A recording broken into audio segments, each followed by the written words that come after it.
લોભ લાલચ છોડીને 100 જેટલા આદિવાસી પરિવારોએ ફરી પોતાની મૂળ પરંપરા અને હિન્દુ સંસ્કૃતિના શરણે આવવાનો નિર્ણય કર્યો છે। ડાંગ જિલ્લામાં ધાર્મિક ક્રાંતિના મંડાણ થયા છે। ઉનાઈના ઉષ્ણ અંબે માતા મંદિરે અગ્નિવીર હિન્દુ સંગઠન દ્વારા આયોજિત કાર્યક્રમમાં 100 જેટલા આદિવાસી પરિવારોએ શાસ્ત્રોક્ત વિધિ સાથે હિન્દુ ધર્મમાં પુનઃ પ્રવેશ કર્યો છે। પવિત્ર સ્નાન અને શુદ્ધિકરણ વિધિ દ્વારા આ પરિવારોએ ઘર વાપસી કરી છે।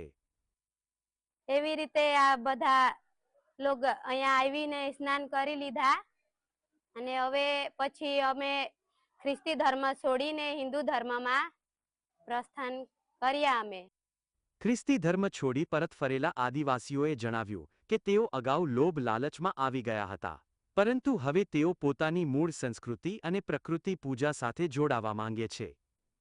અગ્નિવીર હિન્દુ સંગઠન દ્વારા ગ્રામીણ વિસ્તારમાં ભજન કીર્તનનું આયોજન કરીને દર શનિવારે લોકોને જાગૃત કરીને એ જાગૃતતાથી પ્રભાવિત થઈને સૌ પરિવાર આજે ઘર વાપસી કરી છે।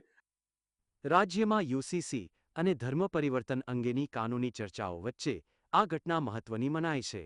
સંગઠન દ્વારા આ પરિવારોનો સામાજિક સ્વીકાર થાય તે પર વિશેષ ભાર મૂકવામાં આવ્યો છે। પાંડુ ચૌધરી, GSTV ડાંગ।